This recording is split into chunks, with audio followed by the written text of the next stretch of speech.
भगवान ने उसके सिर का सहारा लिया, उसने भगवान के चरणों को पखारा और जैसे ही दोनों चरणों, एक चरण को पखारा, भगवान जी ने चरण को नीचे रखा, दूसरा उठाया, तब तक कहता है प्रभु देखो आपने फिर गड़बड़ कर दी, अब ये पैर फिर धोना पड़ेगा। अरे कम से कम पहुंच तो लेने देते। गीला पैर था, पुनः इस पर बालुका लग गई। लक्ष्मण को क्रोध आया कि बताओ ऐसे तो हो गए पार, ये दिन भर चरण ही धुलाते रहो। वो तो ये गीला होगा तो उसमें मिट्टी लगेगी, वो गीला होगा तो इसमें मिट्टी लगेगी। अच्छा, केवट की धारणा क्या है? इसलिए नहीं कि वो भगवान को परेशान कर रहा है, क्योंकि केवट ये जानता है, भक्ति का सूत्र है कि जब तक, तुलसीदास जी कहते हैं कि सन्मुख होय,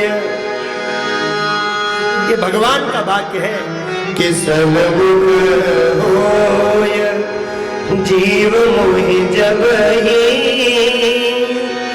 जन्म कोटि नाश उदबहि सन्मुख होय जीव मोहि जब ही जन्म कोटि नाश उदबहि सन्मुख होय जीव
इसलिए जानबूझ करके केवट विलंब कर रहा है, देरी कर रहा है।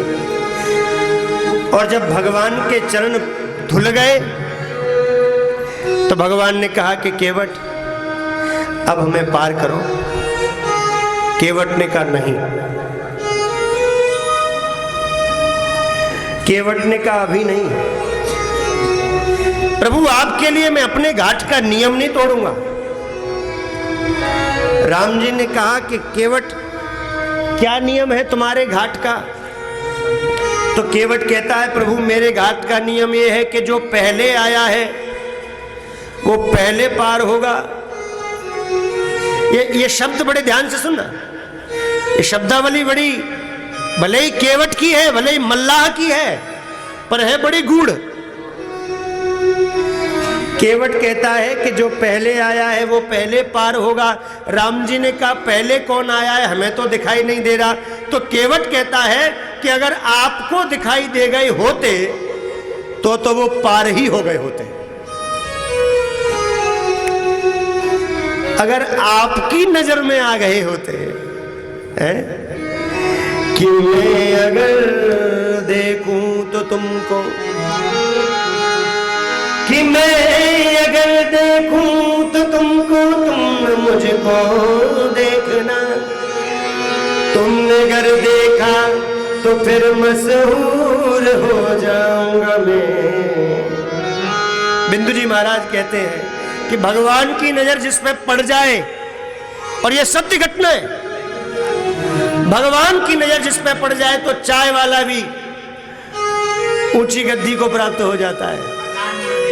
भगवान की नजर सीधी हो जाए तो 26 वर्ष का बालक धीरेन्द्र शास्त्री भी पूरे ब्रह्मांड में सनातन का ढंका बजा सकता है। भगवान की नजर की बात है बस। एक से एक विद्वान, एक से एक लोग बैठे हुए इस धरती पर, लेकिन बात केवल भगवान की नजर की है।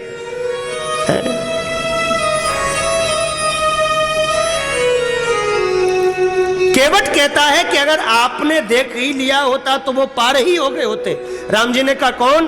बोले सबसे पहले मैं इस जल से मेरे इस घाट पर कई वर्षों से बैठे हुए पूर्वजों को, पितरों को पार करूंगा। राम जी ने कहा इस जल से पितर? बोले ये वही जल है, मुझे मालूम है, ये वही जल है जिस जल से कभी आपके पितर पार हुए थे। केवट की बातें देखो आप। कपिल भगवान के श्राप से सगर के 60,000 पुत्र जल करके भस्म हुए थे। ब्राह्मण की क्रोधाग्नि से जल करके जो भस्म होता है उसका मोक्ष नहीं होता है। तब आपके पूर्वज बार बार अनुग्रह आग्रह करके आपने जो वामन भगवान का रूप धारण किया था, और जब आपने पृथ्वी को, तीन लोकी, त्रिलोकी को नापने के लिए अपने चरण को ब्रह्मलोक में पहुंचाया, वही ब्रह्मा जी ने आपके इसी चरण के अंगूठे को धो करके अपने कमंडल में रखा, और उसी जल से आपके जो पूर्वज हैं उनका गंगा जी के रूप में उद्धार हुआ था। आज वही जल, भाई ब्रह्मा जी ने तो केवल अंगूठे का जल धोया था, आज वही जल पूरे पैरों का मेरी कठौती में है। मन चंगा तो आज गंगा जी मेरी कठौती में है। इसलिए आज इस जल से पहले मैं अपने पितरों को पार करूंगा। पितर पार पुनि पार कर। सनातन धर्म की सुंदरता देखिए। यहां पर पितृपक्ष में अपने मरे हुए पितरों को भी जल दिया जाता है? ये सनातन धर्म का वैषम्य है। खैर अब तो कलयुग की महापराकाष्ठा है, नहीं तो अपने परिवार की सेवा, माता पिता की सेवा, और उनकी कौन कहे, जो अपने पूर्वज रहे उनकी भी सेवा करने का हमारे यहाँ विधान है। लेकिन आजकल जीवन के संबंधों का पहले जैसा अर्थ नहीं है। जीवन के संबंधों का पहले जैसा अर्थ नहीं है। तर्पण भी मिल ही जाएगा, अब ऐसी कोई शर्त नहीं है। जनेऊ पहनना छोड़ दिया, सिक्का रखना छोड़ दिया, तिलक लगाना छोड़ दिया। पितरों को कौन जल पिलाए? घर में बैठे हुए माता पिता को पानी देने में शर्म संकोच होता है। लेकिन केवट उस भगवान के धोए हुए चरणों के जल से अपने पितरों को पार करता है, और उसके पश्चात में केवट नौका में अपने राम लक्ष्मण जानकी को बिठा करके और पार करने लगता है। लेकिन गंगा जी की तेज धारा, और केवट चाहता है कि ज्यादा देर तक हमारे पास में रहे। सन्मुख होय जीव मोय जब ही। तो केवट क्या करता है? गंगा मैया से प्रार्थना करता है, हो मेरी नैया में, हो मेरी नैया में लक्ष्मण राम, गंगा मैया धीरे बहो। मेरी नैया में लक्ष्मण राम, गंगा मैया धीरे बहो। मेरी नैया में राम रसवार, गंगा मैया धीरे बहो। मेरी नैया में राम रसवार, गंगा मैया धीरे बहो।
भगीरथ की गंगा केवट की नैया, भगीरथ की गंगा केवट की नैया, केवट की नैया जी के